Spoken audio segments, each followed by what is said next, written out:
BJP. സംസ്ഥാന അധ്യക്ഷൻ K Surendran ഇപ്പോൾ ബി.ജെ.പി. പ്രവർത്തകരുടെ പരിപാടിയിൽ സംസാരിക്കുകയാണ്. പ്രധാനമന്ത്രി നരേന്ദ്രമോദി എത്തിയിട്ടുണ്ട്.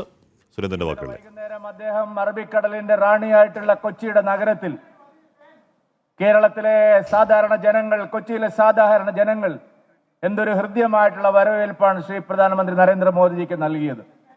ഇന്ന് കാലത്ത് അദ്ദേഹം ഗുരുവായൂർ ക്ഷേത്രത്തിൽ ദർശനം നടത്തി.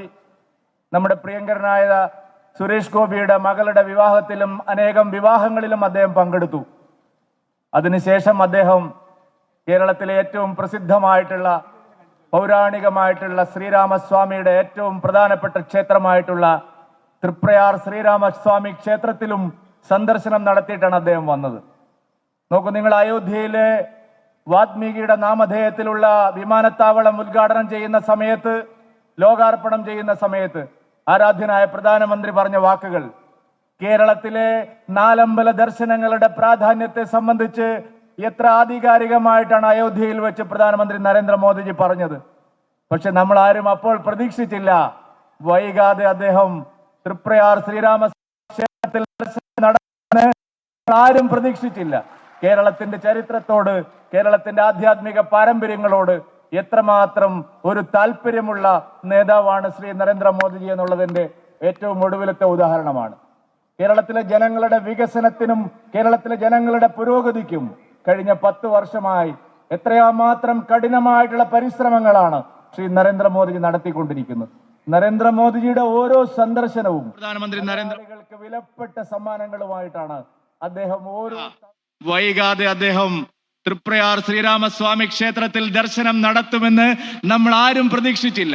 കേരളത്തിന്റെ ചരിത്രത്തിൽ, കേരളത്തിന്റെ ആധ്യാത്മിക പാരമ്പര്യങ്ങളോട് എത്രമാത്രം ഒരു താല്പര്യമുള്ള നേതാവാണ് ശ്രീ നരേന്ദ്രമോദിജി എന്നുള്ളതിന്റെ ഏറ്റവും ഒടുവിലത്തെ ഉദാഹരണമാണ്. കേരളത്തിലെ ജനങ്ങളുടെ വികസനത്തിനും കേരളത്തിലെ ജനങ്ങളുടെ പുരോഗതിക്കും കഴിഞ്ഞ 10 വർഷമായി എത്രമാത്രം കഠിനമായിട്ടുള്ള പരിശ്രമങ്ങളാണ് ശ്രീ നരേന്ദ്രമോദിജി നടത്തിക്കൊണ്ടിരിക്കുന്നത്. നരേന്ദ്രമോദിജിയുടെ ഓരോ സന്ദർശനവും മലയാളികൾക്ക് വിലപ്പെട്ട സമ്മാനങ്ങളുമായിട്ടാണ് അദ്ദേഹം ഓരോ തവണയും നമ്മുടെ കേരളത്തിലേക്ക് വരുന്നത്. ഇവിടെ നമുക്ക് MP-മാരില്ല, MLA-മാരില്ല. മോദിജിയെ പിന്തുണയ്ക്കുന്ന ലോക്സഭയിലെ MP-മാർ നമുക്കില്ല, നമുക്ക് നിയമസഭാ സാമാജികന്മാരില്ല. പക്ഷെ ഓരോ സന്ദർഭത്തിൽ കേരളത്തിൽ വരുമ്പോഴും 10,000-കണക്കിന് കോടി രൂപയുടെ വികസന പദ്ധതികൾ ഉദ്ഘാടനം ചെയ്യാനാണ് ആരാധ്യനായ പ്രധാനമന്ത്രി ശ്രീ നരേന്ദ്രമോദിജി വരുന്നത്. ഇന്നും അദ്ദേഹം കൊച്ചിയിൽ 4,000 കോടി രൂപയുടെ വികസന പദ്ധതികൾ.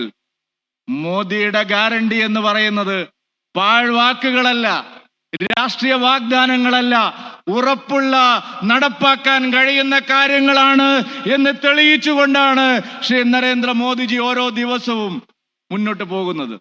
ഞാൻ എൻ്റെ അധ്യക്ഷ പ്രസംഗം അധികം ദീർഘിപ്പിക്കുന്നില്ല. വലിയൊരു ദൗത്യമാണ് ശ്രീ നരേന്ദ്രമോദിജി ഏറ്റെടുത്തിരിക്കുന്നത്. ജനുവരി 22-ാം തീയതി അയോധ്യയിലെ പ്രാണപ്രതിഷ്ഠയിലേക്കുള്ള വ്രതത്തിലാണ് ശ്രീ നരേന്ദ്രമോദിജി. ആ പ്രാണപ്രതിഷ്ഠയ്ക്ക് പോകുമ്പോൾ അയോധ്യയിലെ ഭവ്യമായ ശ്രീരാമചന്ദ്രന്റെ ക്ഷേത്രം പണിയാൻ എത്രയോ കാലമായി പരിശ്രമിച്ചു കൊണ്ടിരിക്കുന്ന പ്രധാനമന്ത്രിയാണ്. ചരിത്ര പ്രസിദ്ധമായ രഥയാത്രയുടെ സംഘാടകനായിരുന്നു. ആ പ്രധാനമന്ത്രി കേരളത്തിലെ മലയാളികൾക്ക് അയോധ്യയിൽ 500 വർഷത്തിന് ശേഷം ശ്രീരാമചന്ദ്രൻ വനവാസം കഴിഞ്ഞ് തിരിച്ചു വരുമ്പോൾ നമ്മൾ മലയാളികൾക്ക്, കേരളീയർക്ക് 2 പേരുകൾ മറക്കാൻ കഴിയില്ല. അതിലൊരു പേര് അയോധ്യയിലെ ശ്രീരാമ ക്ഷേത്രത്തിന്റെ പോരാട്ടത്തിന് അതിന്റെ സാധ്യതമാവുന്നതിൽ ഏറ്റവും ആദ്യകാലത്ത് മുന്നിൽ നിന്ന് പ്രവർത്തിച്ച മലയാളിയായിട്ടുള്ള ശ്രീ KK നായരുടെ സംഭാവന ഞാൻ ഈ അവസരത്തിൽ അനുസ്മരിക്കുകയാണ്. മറ്റൊരു പേരും KK-യിൽ തുടങ്ങുന്നതാണ്. അത് ശ്രീ KK മുഹമ്മദ് ആണ്. അയോധ്യയിലെ ശ്രീരാമലാലയുടെ ക്ഷേത്രത്തിന്റെ ആധികാരികത ചോദ്യം ചെയ്തുകൊണ്ട് ഇവിടുത്തെ ഇടതുപക്ഷ ചരിത്രകാരന്മാർ നമ്മൾക്കെതിരായിട്ടുള്ള വലിയ പ്രചാരണം നടത്തിക്കൊണ്ടിരുന്ന കാലത്ത് ശ്രീ KK മുഹമ്മദിന്റെ നേതൃത്വത്തിലുള്ള ഉത്ഖനന നടപടികൾ ശാസ്ത്രീയമായി അയോധ്യ രാമക്ഷേത്രം തന്നെയാണ് എന്ന് കോടതിയിൽ തെളിയിക്കുന്നതിന് 2 പേരും മലയാളികളാണ്. ഞാൻ ശ്രീ മോദിജിയുടെ മുമ്പിൽ ആ മലയാളികൾ, അഭിമാന താരങ്ങളായിട്ടുള്ള മലയാളികളുടെ നാമധേയം ഇവിടെ സ്മരിക്കുകയാണ്. പ്രിയപ്പെട്ടവരെ, കേരള രാഷ്ട്രീയം ഒരു വഴിത്തിരിവിൽ വന്ന് നിൽക്കുകയാണ്. അഴിമതിയും സ്വജനപക്ഷപാതവും വികസന വിരുദ്ധ രാഷ്ട്രീയവുമാണ് കേരളത്തിലുള്ളത്. നരേന്ദ്രമോദിജി ഈ രാജ്യം മുഴുവൻ വികസനം നൽകുമ്പോൾ, അഴിമതിരഹിതമായ ഭരണം ഉറപ്പുവരുത്തുമ്പോൾ, നാട്ടിലെ ജനങ്ങൾക്കെല്ലാം എല്ലാ സൗകര്യങ്ങളും കൊടുക്കുമ്പോൾ കേരളത്തിൽ മാത്രം ഇവിടുത്തെ സർക്കാർ അഴിമതിക്കാരെ പ്രധാനമന്ത്രി നരേന്ദ്രമോദി പ്രോത്സാഹിപ്പിക്കുന്ന സംസാരിക്കുന്നതിന് മുൻപ് കെ സുരേന്ദ്രൻ സംസാരിക്കുകയായിരുന്നു. കെ സുരേന്ദ്രൻ പ്രധാനമന്ത്രിക്ക് അമ്പും വില്ലുമാണ് സമ്മാനിച്ചത്.